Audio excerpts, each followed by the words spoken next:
Abdullah Heha Mahua serukan demo 212 di depan istana pada 2023. Saya siap mati. Mari kita bersama-sama tegakkan hukum. Siapapun dia harus kita benarkan jika dia benar, dan jika dia salah kita salahkan. Bersedia untuk kita ke DPR? Bersedia tidak?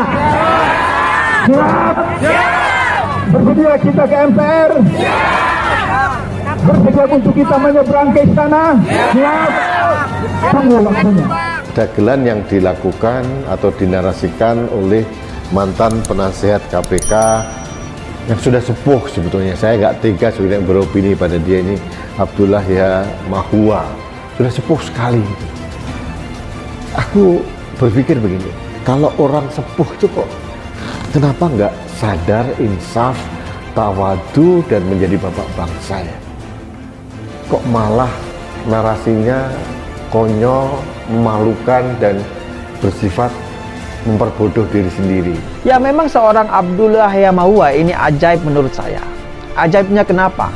Karena orang dengan track record seperti ini kok bisa masih menjabat, sempat-sempatnya menjabat sebagai penasihat KPK. Coba bayangkan, selama 12 tahun seorang Abdullah Heha Mahua yang anti terhadap Pancasila, yang menolak asas tunggal Pancasila, ini kemudian menjadi penasihat KPK. Ya coba bayangkan saja, bagaimana nasib KPK jika diisi oleh orang-orang yang punya ideologi anti terhadap Pancasila. Awal-awal udah mengingatkan, hati-hati, kita hidup dalam sebuah negara yang tertib, supaya cara berbicaranya ditata dengan baik. Kan dari awal-awal udah saya ingatkan, kalau tidak ya nanti akan berurusan sama kepolisian, berurusan sama kejaksaan dan seterusnya. Dan itu hal yang wajar gitu, nggak ada apa itu bagian dari skenario yang dijalankan oleh pemerintah, enggak. Dari awal-awal saya sudah mengingatkan sebagai warga negara supaya hati-hati.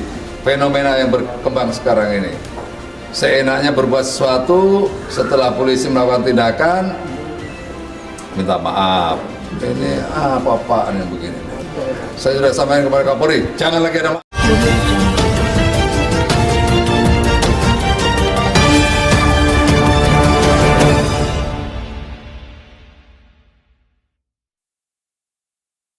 Mantan penasihat Komisi Pemberantasan Korupsi atau KPK, Abdullah Heha Mahua menyerukan agar kembali menggelar demo 212. Abdullah mengatakan apabila ada demo pada 2022 ini, demo 212 belum berhasil digelar, maka setidak-tidaknya tahun depan bakal diadakan lagi.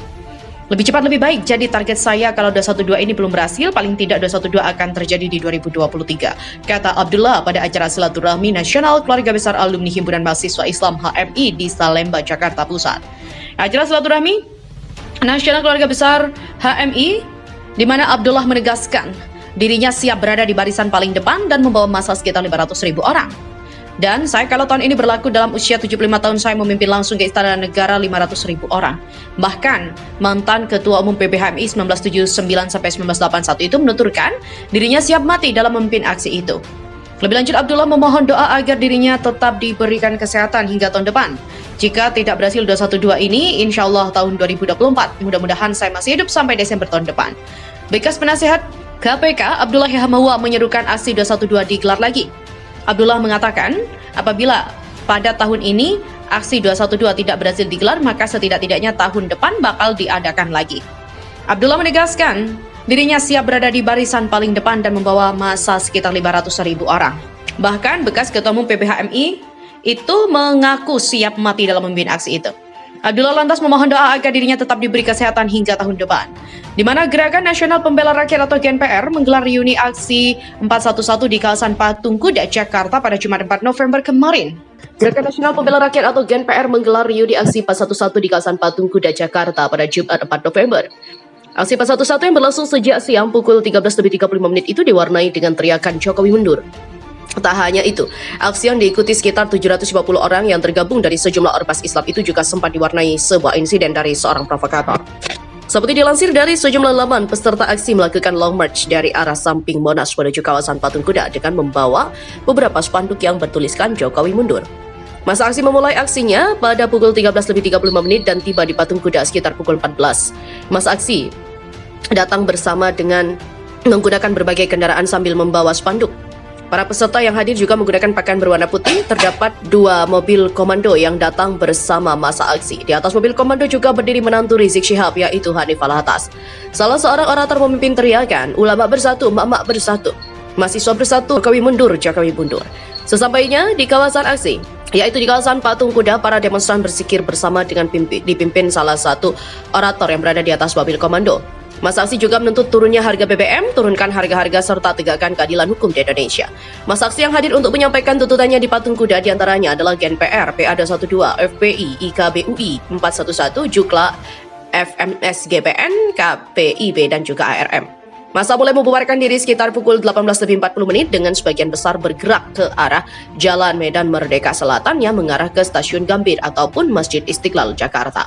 Sambil meneriakkan yel-yel, masa tersebut berbaris dan juga berjalan di sepanjang Jalan Medan Merdeka Selatan. Walau sempat diwarnai sedikit keributan karena oknum yang diduga provokator, aksi itu berjalan lancar dan juga aman.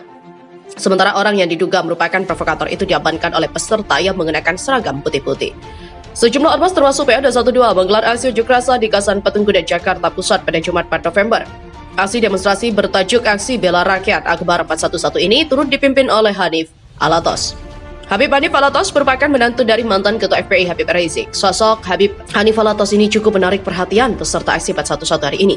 Bahkan kehadiran Habib Hanif Alatas di tengah masa aksi pun langsung mendapatkan sambutan meriah. Banyak masa aksi yang ingin melihat dan mengambil foto dari menantu Habib Rizik itu.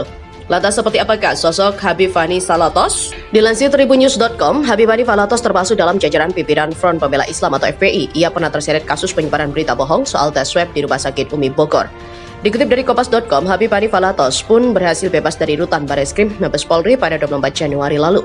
Sebelumnya, Habib Hanif Alatas divonis 1 tahun penjara oleh Majelis Hakim PN Jaktim pada 24 Juni 2021. Habib Hanif Alatas juga terbukti bersalah karena melakukan tindak pidana dan juga turut serta dalam menyiarkan berita bohong, menyatakan terdakwa Muhammad Hanif Alatas bin Abdurrahman Alatas telah terbukti secara sah dan meyakinkan bersalah melakukan tindak pidana turut serta melakukan perbuatan menyiarkan pemberitaan bohong dengan sengaja menerbitkan keonaran di kalangan rakyat, menjatuhkan pidana kepada terdakwa oleh karena itu dengan pidana penjara selama 1 tahun. Pimpin aksi 411, Habib Hanif Alatas sebut DPR abaikan suara rakyat hingga tuntut Jokowi mundur. Habib Hanif Alatas turut pemimpin aksi 411 di kawasan Patung Kuda, Jakarta Pusat pada Jumat 4 November. Dalam orasinya, Habib Hanif Alatas menyebut jika rakyat merupakan majukan dari anggota Dewan Perwakilan Rakyat atau DPR. Namun menurut Habib Hanif Alatas, anggota DPR justru mengabaikan suara rakyat. Padahal anggota DPR sejatinya tidak bisa berkuasa tanpa adanya rakyat itu sendiri. Tak hanya itu, Habib Hanif Alatas juga mengaku aksi 411 ini juga dilakukan untuk mendesak Presiden Joko Widodo untuk mundur dari jabatannya. Aksi 411 jilid 4 diguyur hujan, di mana seorang provokator pun diamankan. Diwartakan tribunnews.com sebelumnya, Gerakan Nasional Pembela Rakyat atau GNPR menggelar aksi Akbar 411 jilid 4 di kawasan Patung Kuda, Gambir, Jakarta Pusat pada Jumat. Aksi itu dimulai sejak sekitar pukul 14. Pada sore harinya, kawasan Patung Kuda sempat diguyur hujan, yaitu sekitar pukul 17. Di tengah guyuran hujan, kerumunan massa nyaris diricuhkan oleh seorang provokator. Tak berselang lama, panitia aksi pun mengamankan sang provokator. Sebagai informasi, Gerakan Nasional Pembela Rakyat atau GNPR melakukan demonstrasi di 411 jilid 4 di kawasan Patung Kuda. Dalam aksi, para pendemo hanya akan membawa satu tuntutan, yaitu agar Presiden Jokowi mengundurkan diri dari jabatannya. Tuntutan itu disebabkan tak digubrisnya tuntutan awal mereka pada demo sebelumnya. Masa aksi 411 tunaikan sholat maghrib beralaskan aspal jalan. Sejumlah masa aksi 411 juga menggelar sholat maghrib di tengah guyuran hujan yang melanda di kawasan Bundaran Patung Kuda, Gambir, Jakarta Pusat sekitar pukul 18 waktu Indonesia Barat. Meski intensitas hujan yang cukup lebat tak menyurutkan sejumlah masa aksi itu guna menunaikan kewajiban sholat maghrib. Berdasarkan pantauan tribunnews.com, sejumlah masa aksi yang menjadi makmum sholat, mereka melaksanakan ibadah hanya beralaskan aspal jalanan sebagai pijakan mereka untuk sujud.